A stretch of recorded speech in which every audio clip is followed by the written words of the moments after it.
Bismillahirrahmanirrahim. Assalamualaikum warahmatullahi wabarakatuh. Waalaikumsalam warahmatullahi wabarakatuh. Yang terhormat Ibu Kepala TK Rondo 1, yang saya hormati Ibu Sunarsi sebagai calon guru penggerak angkatan 7, yang saya hormati teman-teman guru semua. Marilah kita buka untuk acara hari ini dalam rangka diseminasi aksi nyata modul 1.4 budaya positif menyebarkan pemahaman dan pengalaman penerapan budaya positif, dengan susunan acara sebagai berikut. Yang pertama, pembukaan. Yang kedua, inti. Yang ketiga, tanya jawab. Yang keempat, penutup. Untuk acara pembukaan, marilah kita buka dengan ucapan basmalah.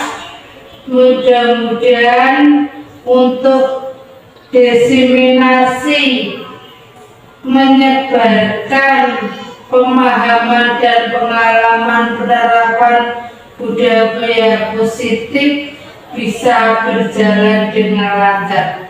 Marilah Bapak Ibu-ibu untuk membaca basmalah bersama-sama. Bismillahirrahmanirrahim. Demikian pembukaan dari kami. Yang kedua, inti. Waktu dan tempat kami persilakan untuk Ibu Sunarsi, calon guru penggerak angkatan 7, dipersilahkan.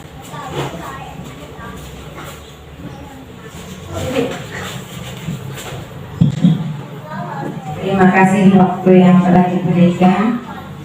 Bismillahirrahmanirrahim. Assalamualaikum warahmatullahi wabarakatuh. Waalaikumsalam warahmatullahi wabarakatuh. Kepada yang terhormat Ibu Kepala TK Rondo 1, Ibu Mugi Hartini, yang saya hormati teman-teman guru, selamat datang dalam acara diseminasi menyebarkan pemahaman dan pengalaman penerapan budaya positif. Mari belajar bersama, berkolaborasi, saling mendukung demi mewujudkan disiplin positif di sekolah kita tercinta.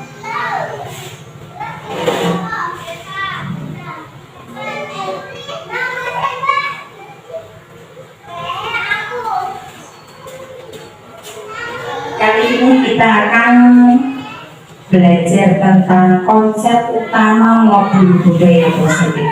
Sebelumnya saya akan bercerita sedikit tentang kegiatan guru penggerak. Sebelum kita belajar budaya positif, ada beberapa modul. Ini adalah termasuk modul 1. Jadi di dalam modul 1 itu ada beberapa submodul, dan ini modul budaya positif adalah modul yang terakhir. Jadi dari modul 1. Konsep utama dari modul budaya positif yakni perubahan paradigma belajar, disiplin positif, kebutuhan dasar manusia, motivasi perilaku, posisi kontrol restitusi, keyakinan kelas, dan segitiga restitusi. Jadi ini nanti akan kita bahas satu persatu.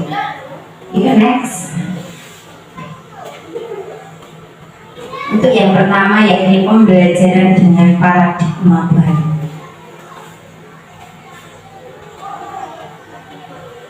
pembelajaran dengan paradigma baru.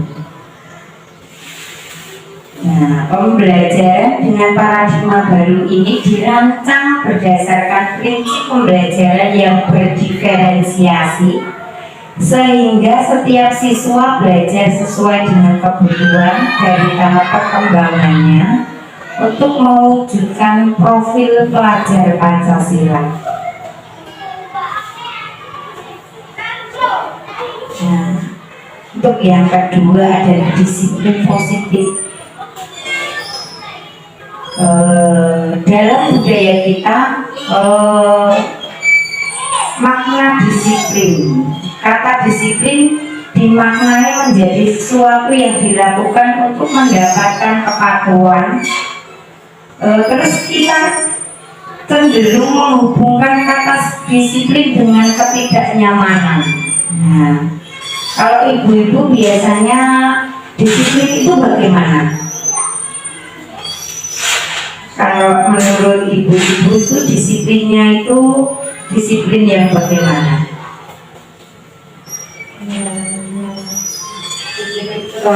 Dengan ketidaknyaman. Tepat waktu. Ya, seperti itu. Terus sebagai pendidik, tujuan kita adalah menciptakan anak-anak yang memiliki disiplin diri, sehingga mereka bisa berperilaku dengan nilai-nilai kebajikan universal dan memiliki motivasi intrinsik bukan ekstrinsik. Nah, disiplin itu misalkan disiplin itu ada disiplin karena motivasi intrinsik dan juga ekstrinsik. Contohnya, misalkan kalau disiplin ekstrinsik ya, itu kita ada peraturan di sekolah harus pakai sepatu, harus pakai dasi atau harus pakai sepatu, itu karena ada peraturan di sekolah. Ya, terus itu belum. Kalau motivasi intrinsik itu berasal dari dalam diri anak. Kalau ekstrinsik itu berasal dari luar.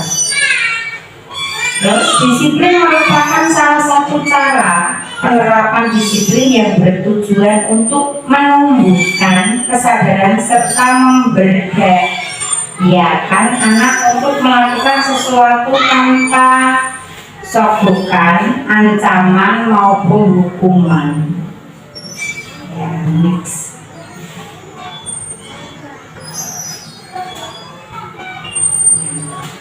Selanjutnya yakni kebutuhan dasar manusia.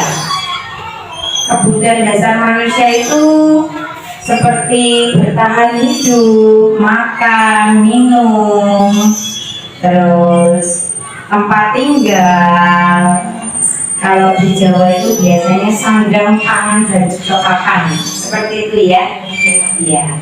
Terus yang selanjutnya kebutuhan dasar yang selanjutnya adalah kasih sayang dan rasa diterima. Nah, biasanya anak-anak itu kalau kurang kasih sayang itu bagaimana? Biasanya dia akan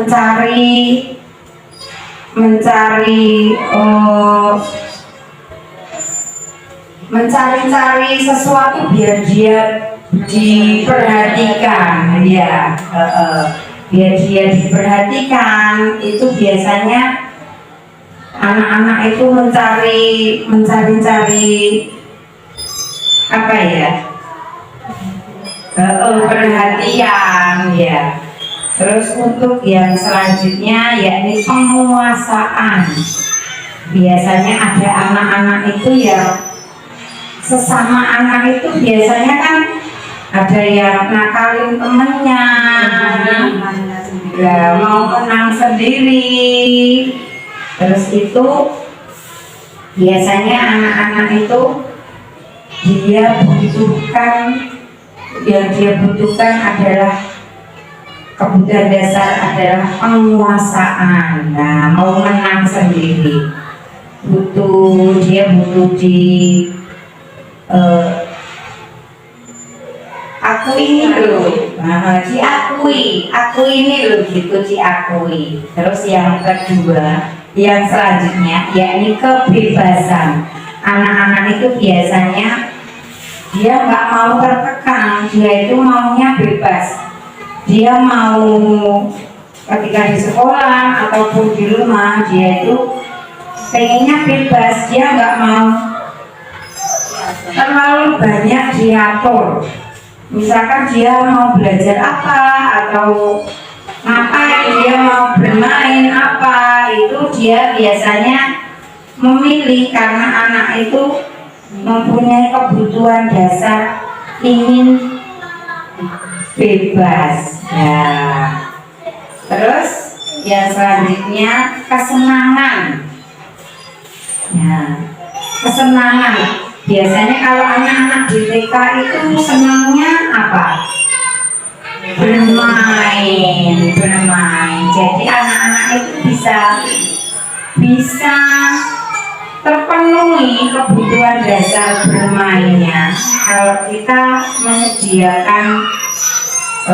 menyediakan fasilitas untuk bermain, menyediakan kesempatan anak untuk bermain, sehingga kebutuhan dasarnya untuk kesenangan tersebut dapat terpenuhi. Dan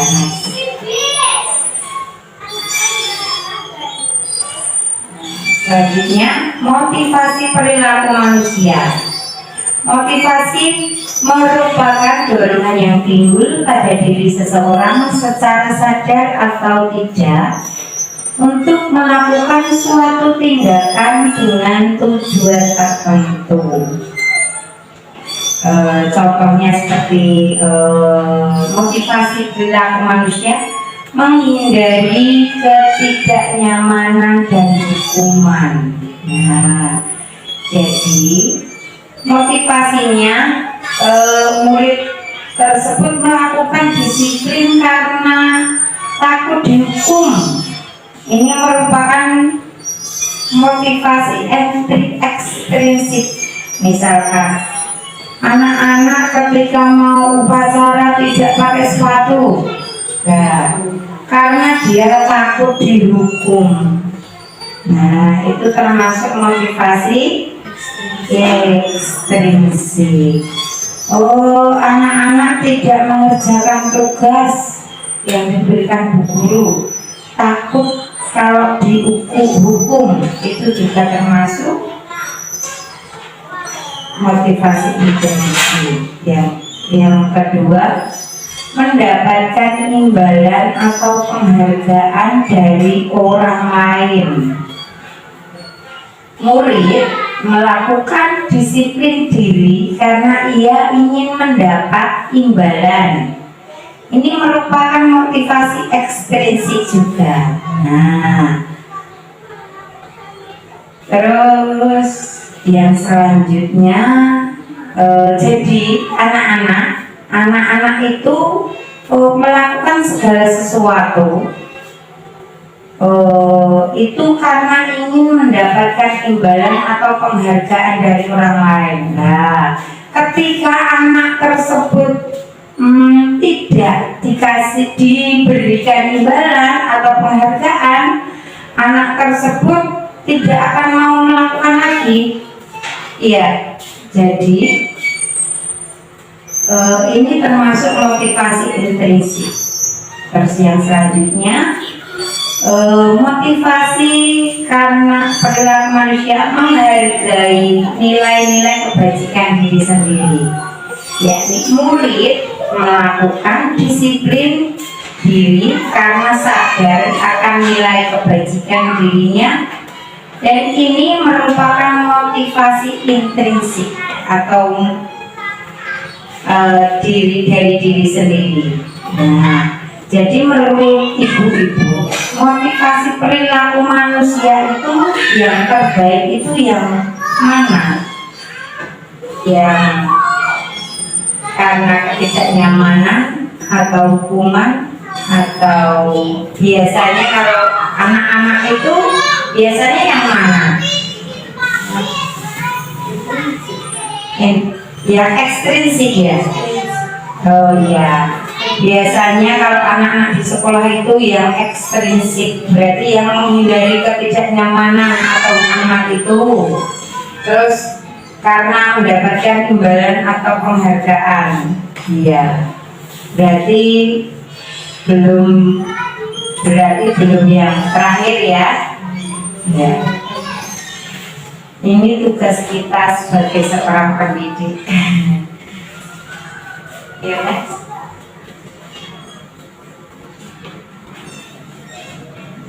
Yang selanjutnya yakni konsep disiplin dengan identitas gagal. Nah, konsep disiplin itu ada identitas gagal dan juga ada identitas sukses. Contohnya, identitas gagal itu ada hukuman dan juga penghargaan. Nah, ternyata penghargaan itu juga gagal termasuknya. Nah, karena apa? Kalau hukuman itu menyakitkan, membuat anak tidak nyaman karena dia mendapatkan hukuman, terus murid merasa takut karena nanti akan mendapatkan hukuman kalau dia tidak mengerjakan sesuatu yang menjadi tugas yang diberikan oleh guru atau siapa, terus memaksa karena apa? Sesuatu yang diberikan karena dia merasa terpaksa. Nah, itu kan hukuman. Nah, murid menyembunyikan kesalahan. Nah, karena dia takut dihukum, ya. Terus murid menjadi rendah diri karena apa? Kalau anak itu dihukum misalkan, ayo karena kamu sudah nakal nanti berdiri di depan kelas, pasti dia diolok-olok sama temannya, ya otomatis dia akan rendah diri, ya malu atau rendah diri ya. Terus konsep disiplin identitas gagal yang selanjutnya adalah penghargaan. Ternyata pemberian penghargaan itu juga tidak begitu bagus. Karena apa? Penghargaan itu hanya berlangsung jangka pendek. Karena apa? Penghargaan itu kalau misalkan anak tidak ada penghargaan, dia tidak mau melakukan lagi karena itu tidak efektif, terus merusak hubungan. Misalkan ada anak yang satu dikasih, yang satu pastinya pengen, nah kenapa kok aku nggak dikasih, jadi timbullah rasa iri ya, terus mematikan kreativitas. Misalkan ada anak yang sudah bisa mewarnai atau menggambar, aku sudah bisa mewarnai ini, aku sudah dapat penghargaan dari guru, jadi dia tidak mau meningkatkan lagi kemampuannya untuk kegiatan tersebut karena sudah mendapatkan penghargaan. Terus ternyata penghargaan itu menghukum, penghargaan itu tidak hanya dengan memberi, tapi menghukum dengan sistem ranking juga, termasuk penghargaan yang gagal. Jadi untuk SD atau TK itu biasanya ranking itu nanti orang tua atau keluarga itu biasanya akan menjadi gimana ya, anakku ternyata rankingnya di tinggi, maksudnya di bawah, rankingnya kok terlalu rendah gitu. Jadi orang tua merasa gagal, oh anak anakku kok rankingnya dibawa sendiri, atau itu pastinya orang tua merasa gagal. Nah, terus yang selanjutnya merampas hak untuk menghargai dirinya. Nah, jadi anak itu kalau misalkan dia mendapatkan ranking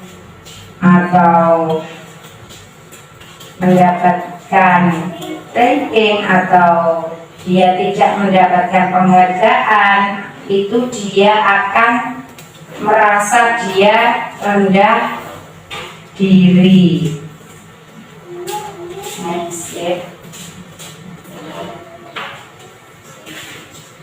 Yang selanjutnya konsep disiplin dengan identitas sukses.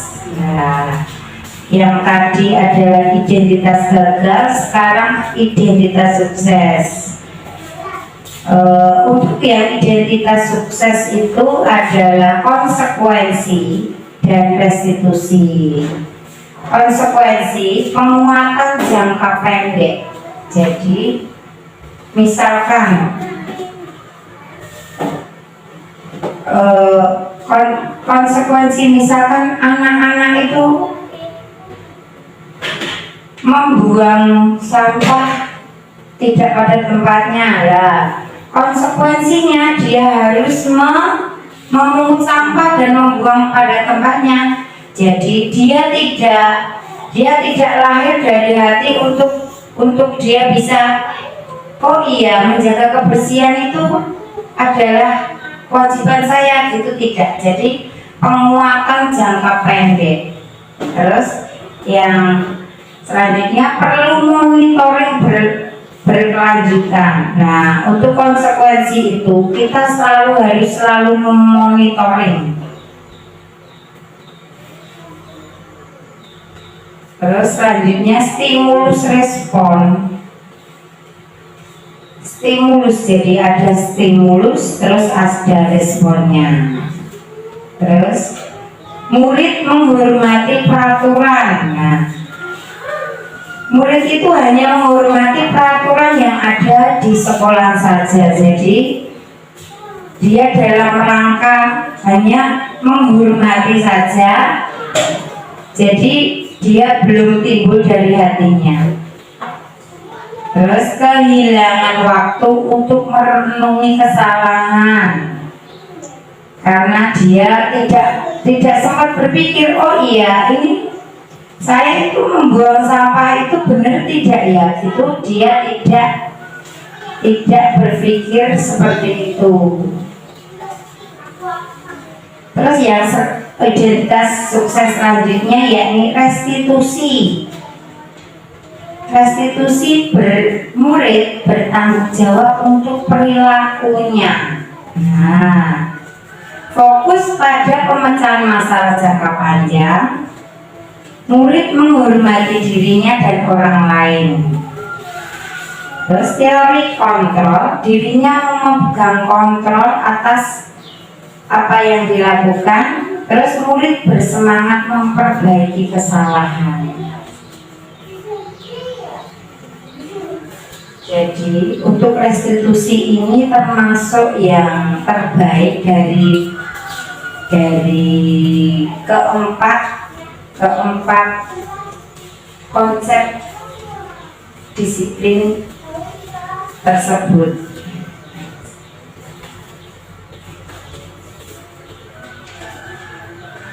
Nah, ini termasuk konsep disiplin pendekatan restitusi,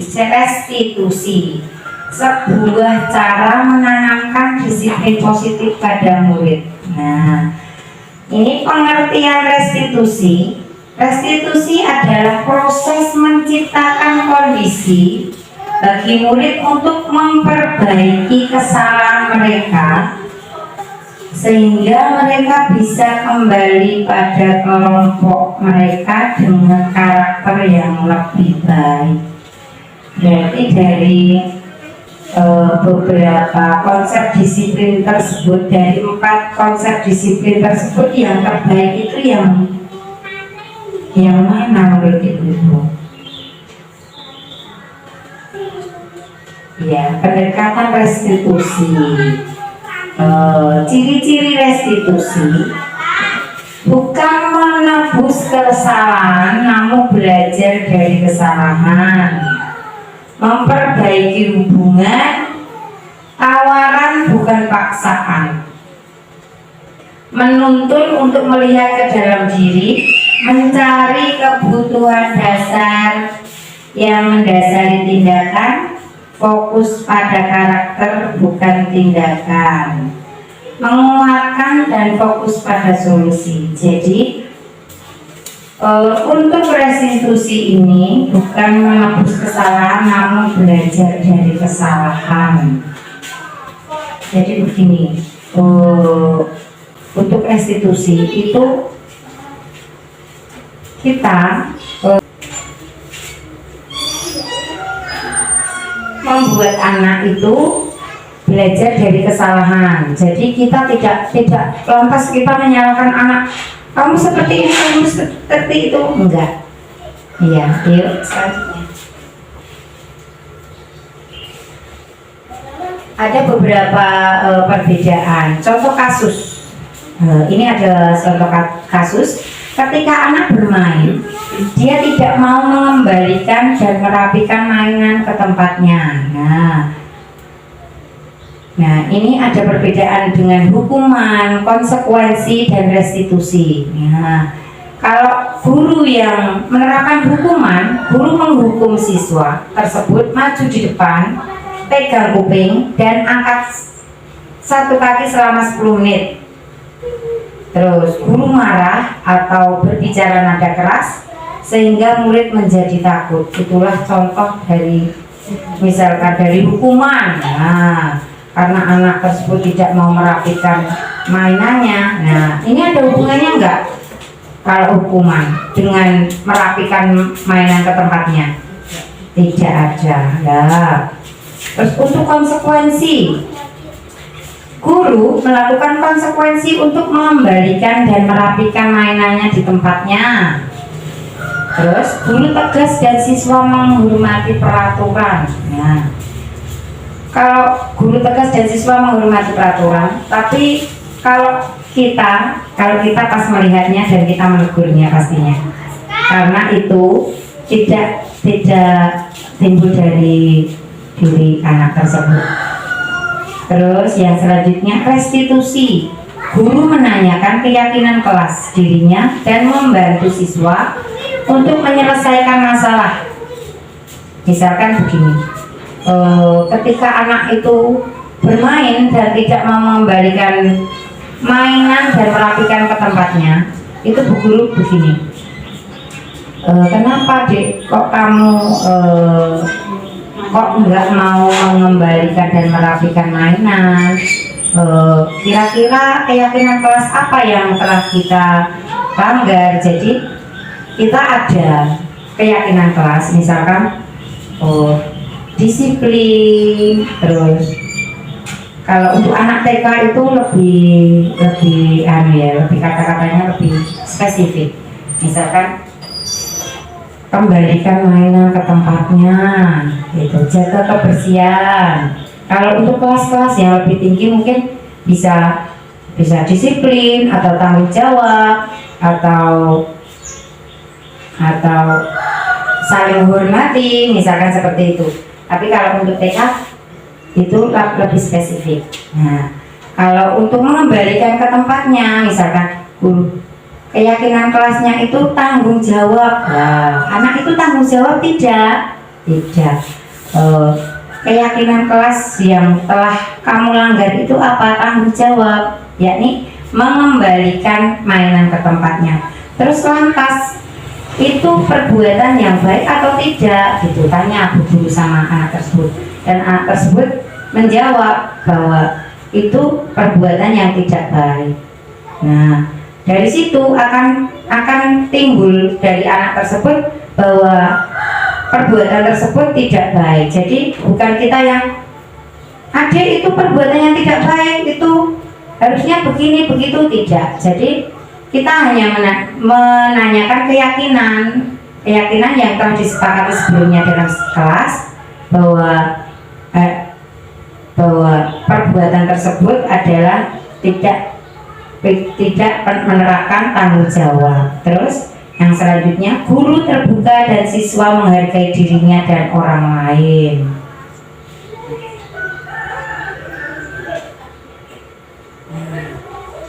Selanjutnya 5 posisi kontrol. Ada 5 posisi kontrol dalam modul ini yang saya pelajari, yakni penghukum. Yang kedua, pembuat merasa bersalah sebagai teman, guru sebagai pemantau, dan guru sebagai manajer. Yang pertama, guru sebagai penghukum. Jadi guru itu kalau anak-anak itu berbuat kesalahan itu, seorang guru itu memberikan hukuman. Terus untuk yang selanjutnya, pembuat merasa bersalah seperti ini dek, apa kamu nggak kasihan sama bu guru dek, bu guru sudah capek ini, itu jadi anak itu membuat anak itu merasa bersalah. Terus yang selanjutnya sebagai teman, jadi antara guru dan murid itu seperti teman. Nah, jadi tidak timbul kesadaran dari diri. Terus yang selanjutnya pemantau, guru itu hanya sebagai pemantau. Yang selanjutnya manajer. Manajer itu seperti guru dan murid, itu guru itu mengatur dan memberi kesempatan anak untuk bisa menyadari diri dan bisa membantu dirinya untuk bisa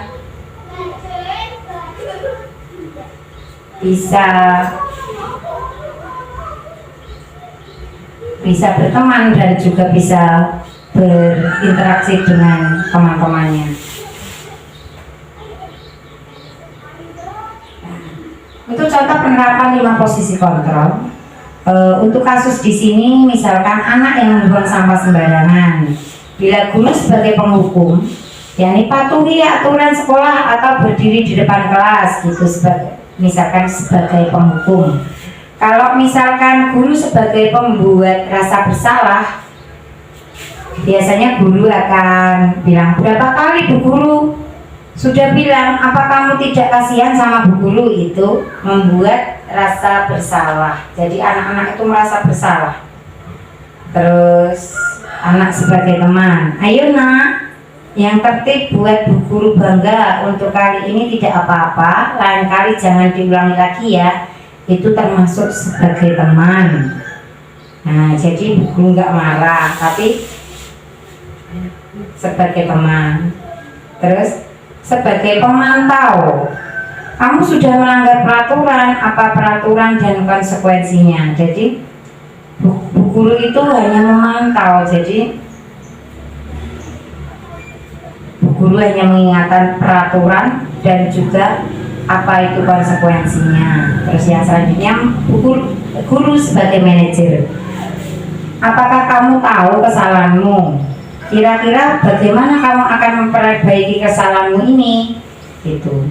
Jadi untuk sebagai manajer, guru itu menanyakan apa yang telah dilakukan itu kepada anak dan juga memberikan sepenuhnya solusi yang akan dilakukan itu kepada anak. Jadi anak itu akan timbul, oh iya, saya ini tadi sudah berbuat salah dan harus seperti ini, baiknya seperti ini. Itu jadi anak itu mau mencari solusi atas dirinya sendiri. Yang selanjutnya keyakinan kelas. Mengapa keyakinan kelas? Mengapa tidak peraturan kelas? Kalau di sekolah ibu-ibu, keyakinan kelas atau peraturan kelas? Terus contohnya untuk ini, mengapa kita memiliki peraturan tentang penggunaan helm pada saat mengendarai kendaraan bermotor? Mengapa kita memiliki peraturan tentang penggunaan masker dan mencuci tangan setiap saat? Nah, kalau keyakinan kelas itu kita yang meyakini. Kalau peraturan peraturan itu hanyalah peraturan. Nah, iya, misalkan tentang penggunaan helm. Kalau peraturan itu karena dia takut ditilang atau kena sanksi. Kalau dia yakin bahwa beda kalau dengan keyakinan. Kalau dia yakin itu, misalkan kenapa kok menggunakan helm karena ingin aman, selamat, ya. Terus mengapa kita memiliki peraturan tentang penggunaan masker dan mencuci tangan? Kalau peraturan itu hanyalah peraturan, tapi kalau keyakinan itu berarti menggunakan masker itu karena ingin menjaga kesehatan, mencuci tangan karena ingin menjaga kesehatan. Itulah bedanya keyakinan dan juga peraturan. Kalau peraturan itu hanya sekedar peraturan, tapi kalau keyakinan itu timbul dari dalam hati. Jadi yakin bahwa kalau penggunaan helm itu demi keselamatan kita, kalau penggunaan masker dan mencuci tangan itu demi kesehatan kita, itu jadi yakin. Jadi begitu.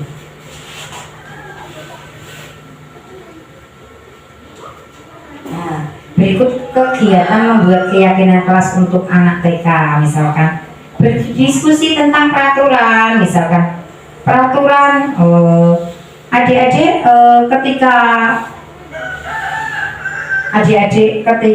berangkat sekolah biar tidak telat itu harus tepat waktu. Itu hubungannya dengan disiplin. Nah, ya disiplin. Terus guru dan siswa membuat keyakinan kelas. Jadi ketika membuat keyakinan kelas, guru itu berdiskusi dengan anak-anak. Jadi tidak hanya langsung dipajang di sini. Jadi ketika kita membuat peraturan kelas, adik, ayo kita membuat peraturan kelas. Bagaimana kelas kita agar tetap bersih, agar kita tetap nyaman. Adik-adik tidak boleh membuang sampah sembarangan. Itu kalau adik-adik habis makan itu harus dibuang di tempat sampah. Jadi kalau ditulis seperti itu kan panjang. Jadi kita harus menulisnya harus kalau adik-adik TK itu kan jaga kebersihan. Nah, itu harus berarti termasuk tanggung jawab.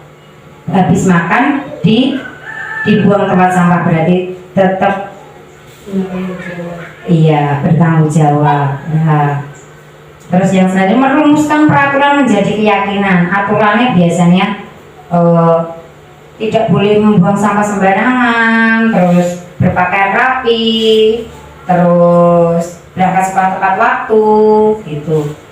Terus itu merumuskan peraturan menjadi keyakinan bahwa peraturan-peraturan yang telah dibuat itu diyakini bahwa tanggung jawab, terus mandiri, terus disiplin, berangkat tepat waktu itu termasuk disiplin, itu menjadi sebuah keyakinan bahwa keyakinan kelas tersebut juga kebutuhan dari anak-anak tersebut sendiri, begitu. Setelah itu menempelkan keyakinan di depan kelas. Setelah keyakinan yang dibuat bersama anak-anak itu sudah jadi, kita tempelkan di depan kelas. Jadi setiap anak bisa mengetahui dan juga meyakini keyakinan kelas yang dibuat bersama-sama dan melaksanakannya dengan baik.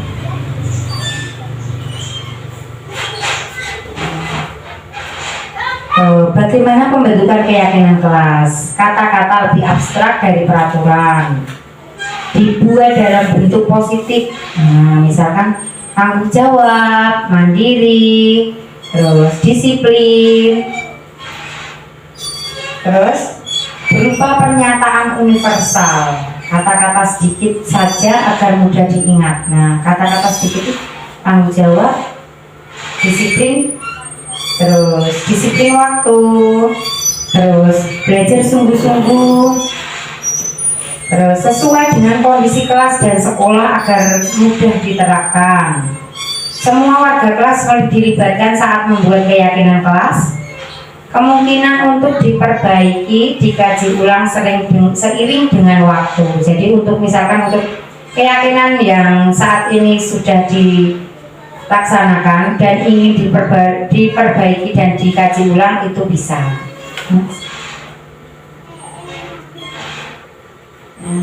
Ini beberapa keyakinan dari kelas BTK nomor 1, yakni disiplin waktu, maksudnya berangkat sekolah saat jam istirahat.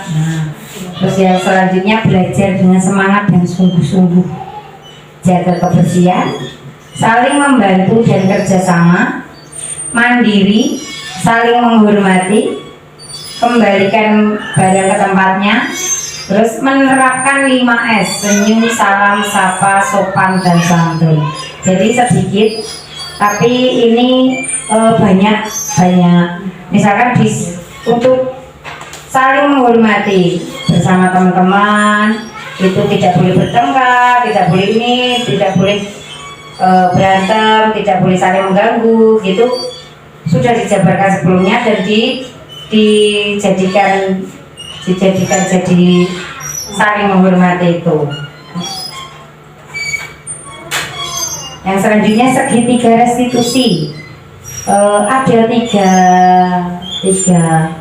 bagian, yakni menstabilkan identitas, validasi tindakan yang salah, menanyakan keyakinan. Nah, untuk menstabilkan identitas, kita semua akan melakukan hal terbaik untuk bisa dilakukan. Semua perilaku memiliki alasan. Validasi tindakan,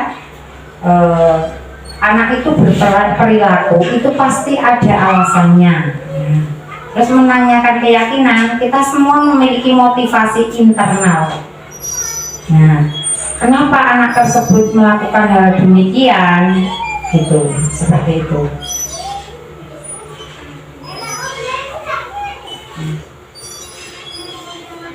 Ini contoh video dari tugas yang sebelumnya.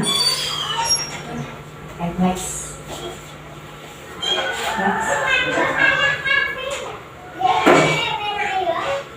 Dalam penerapan disiplin positif, hendaknya guru memiliki standar kepribadian profesional dan sosial yang baik, di mana guru mampu berefleksi pada posisi kodratnya saat ini.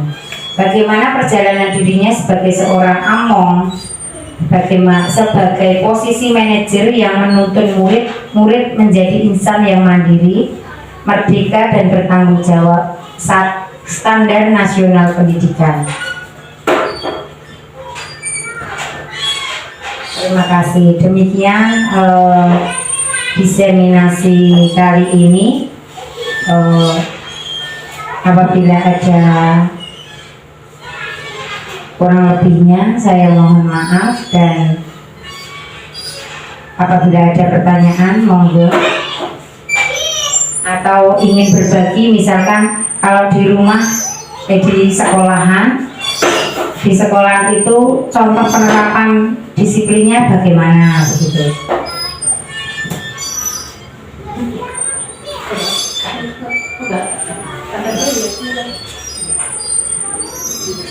Misalkan ada contoh pernah melakukan disiplin di sekolahnya itu, misalkan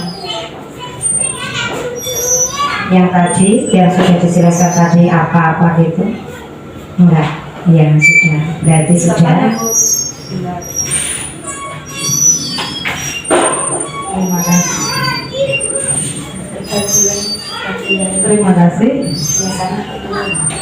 Ya, ini bukan bertanya tapi berbagi pengalaman ya. Saya pernah di kelas, setiap mengajar, setiap pemberian kegiatan pembelajaran, selalu ada anak yang berkelebihan. Nah, itu bagaimana caranya ya Bu? Saya pernah di model gini, kita elus, kita kasih ribet, dikasih apa, itu tetap saja begitu. sampai ada hukuman. Tapi hukumannya nggak seperti hukuman kayak kelas sudah masuk ke SD ya. Hukumannya sebatas anak TK. Suruh nyanyi itu malah seneng, suruh nyanyi malah seneng. Itu bagaimana caranya untuk anak biar seperti teman-temannya dari dalam kelas, biar kondisi gitu Bu. Terima kasih.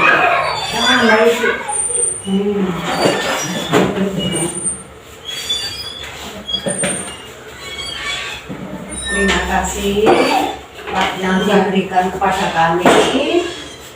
Maksudnya anak kalau berkelebihan itu apakah masih terarah apa tidak? Masih terarah itu maksudnya hiper itu kan diarahkan nggak mau. Tapi kalau cuma kelebihan apa bagaimana dulu? Kalau seandainya punya kelebihan itu apakah diarahkan masih mau nggak? Monggo, Mbak. Masih terarah itu loh Bu. Kelebihannya masih terarah enggak itu loh. Mbak Murti dulu, Mbak Murti. Iya. Maksudnya? Iya masih terarah. Cuman kan kadang gini ya Bu, yang di kelompok sana belajar ini seharusnya dia masuk ke kelompok A, gitu. Dia larinya ke kelompok B, kelompok C, gitu loh.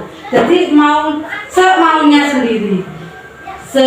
Maksudnya dari kami itu kan kamu di kelompok sini, bukannya kita ngekang untuk anak itu begitu, cuman kalau bisa kan tidak mengganggu teman-temannya yang lain. Kalau anak masih, kalau dibilang kondusif masih kondusif, nggak terlalu hiper, nggak terlalu, cuman sebaiknya kan kita di kelas itu kan yang kondusif. Tapi kalau ada anak-anak yang ada berkelebihan itu kan kadang kita pun merasa gimana ya, caranya solusinya gimana untuk anak ini bisa nurut, bukan berarti manut kepada guru, karena kita sekarang tidak boleh kan guru mengekang anak, tidak boleh semaunya anak. Tapi kalau semaunya anak mengganggu teman-temannya kan terlalu nggak bagus di kondisi di ruang kelas begitu. Terima kasih. Nggak terarah. Terima kasih atas berbaginya Ibu. Terima kasih atas berbaginya Ibu Murti. Kalau menurut saya itu termasuk kebutuhan dasar, ingin di kebebasan itu. Berarti anak itu kurang bebas intinya. Kebutuhan dasarnya kebebasan. Nah, itu karena menurut modul yang saya pelajari bahwa anak itu memang mempunyai karakter yang berbeda-beda. Nah, ada anak yang pendiam, ada yang anak aktif dan sangat aktif sekali. Nah, itu untuk anak TK kita bisa bicara berdua. Nah, bisa juga. Nah, berdua misalkan kita bisa menerapkan segitiga yang restitusi itu. Nah, yang gini, kenapa adik kok nggak mau belajar? Kamu inginnya yang seperti apa? Nah, mainnya belajarnya yang seperti apa? Nah, pasti dia akan bercerita, saya inginnya seperti ini Bu. Apakah anak tersebut hiper tapi bisa mengikuti apa tidak? Bisa. Maksudnya setiap kegiatan yang diberikan oleh ibu guru dalam kelompok itu bisa mengikuti. Lebih awal dia maksudnya pandai, hiper tapi pandai. Hiper pandai berarti dia hipernya tapi semua bisa mengikuti. Nah, teman belum selesai, dia sudah selesai duluan. Nah, berarti dia itu hiper karena dia pinter. Nah, kita harus menyediakan kegiatan yang dia kan sudah selesai. Misalkan dia ada beberapa kegiatan yang diberikan guru kan sudah selesai. Ya, kita menyediakan khusus anak tersebut itu kegiatan yang dia senangi. Nah, terus kita bisa bicara berdua dengan anak tersebut, apa yang membuat anak tersebut nggak mau duduk, atau anak tersebut maunya bagaimana gitu. Pasti dia akan bercerita. Apakah ibu sudah mencoba seperti itu? Sudah. Alasnya bagaimana? Biasanya saya nggak suka itu Bu, saya sukanya ini. Oh gitu, berarti anak tersebut tidak suka dengan kegiatan. Berarti dia menyukai kegiatan tertentu. Oh iya, berarti anak tersebut harus dikhususkan dalam kegiatan tersebut. Itu malah ada hal-hal yang bagus di situ. Jadi satu kegiatan yang menonjol itu bisa lebih ditonjolkan. Misalkan anak tersebut sukanya itu mewarnai atau menggambar, kita bisa memberikan kegiatan agar kegiatan yang di luar kegiatan pokok, misalkan anak tersebut sudah selesai semuanya, nah anak tersebut diberikan kegiatan agar dia tidak lari-lari dan mengganggu temannya. Karena kegiatannya sudah selesai, kita berikan kegiatan yang dia sukai, seperti itu. Nah, terus selanjutnya yang tadi sudah ditanyakan, yang kegiatannya yang disukai apa, sudah kita lakukan. Terus kita tanyakan keyakinan apa, misalkan sudah disepakati di dalam kelas tersebut, misalkan sudah disepakati, misalkan kalau lari-lari itu kira-kira baik tidak gitu. Gurunya menanyakan pada anak tersebut, kalau lari-lari itu menurut kamu itu apakah kegiatan yang perbuatan yang baik atau tidak gitu. Jadi anak-anak itu dari dalam hatinya dan juga pikirannya dia bisa menilai bahwa itu perbuatan baik ataukah itu perbuatan yang tidak baik. Jadi bukan hanya kita sebagai seorang guru yang menilai dia itu tidak baik.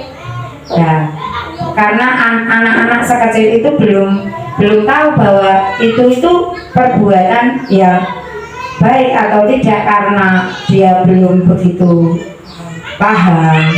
Nah, jadi kita sebagai seorang guru harus bisa mengarahkan anak. Jadi untuk solusinya untuk anak-anak yang sudah selesai dan solusi dari anak-anak yang sudah selesai kegiatan tapi mau mengganggukan teman-temannya, itu menurut saya itu diberikan kegiatan yang disukai di luar kegiatan pokok hari itu. Demikian Bu, jawaban dari saya. Sudah menerima ya. Terima kasih. Demikian dari saya, kurang lebihnya saya mohon maaf. Wabillahi taufiq wal hidayah. Wassalamualaikum warahmatullahi wabarakatuh. Waktu dan tempat kami berikan kepada pembawa acara.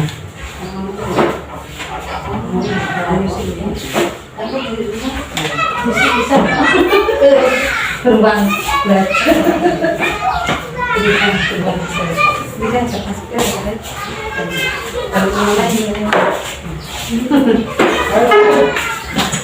Itu dalam rangka melatih latihan. Dan tanya jawab itu, terus demikian acara pembelajaran. Ini tadi guru. Kayaknya Nanti hapus. Iya, sudah banget.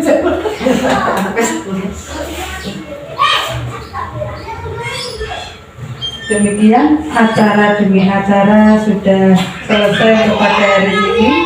Dalam rangka aksi nyata modul 1.4 budaya positif, menyebarkan pemahaman dan pengalaman penerapan budaya positif oleh Ibu Sunarsi SPD. Yang selanjutnya untuk acara penutup, marilah ibu-ibu semua, acara demi acara sudah selesai, berjalan dengan lancar, tidak ada halangan suatu apapun. Mari kita tutup dengan ucapan alhamdulillah bersama-sama. Alhamdulillah rabbil alamin. Pulangnya direke pun sugeng tidak. Terima kasih. Akhir kata, wassalamualaikum warahmatullahi wabarakatuh. Waalaikumsalam warahmatullahi wabarakatuh.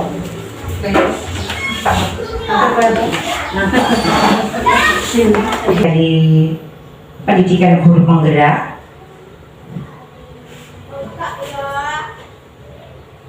Terus ini adalah modul yang terakhir dari modul 1, modul budaya positif. Ada beberapa konsep utama modul budaya positif, yakni perubahan paradigma belajar, disiplin positif, kebutuhan dasar manusia, motivasi perilaku manusia,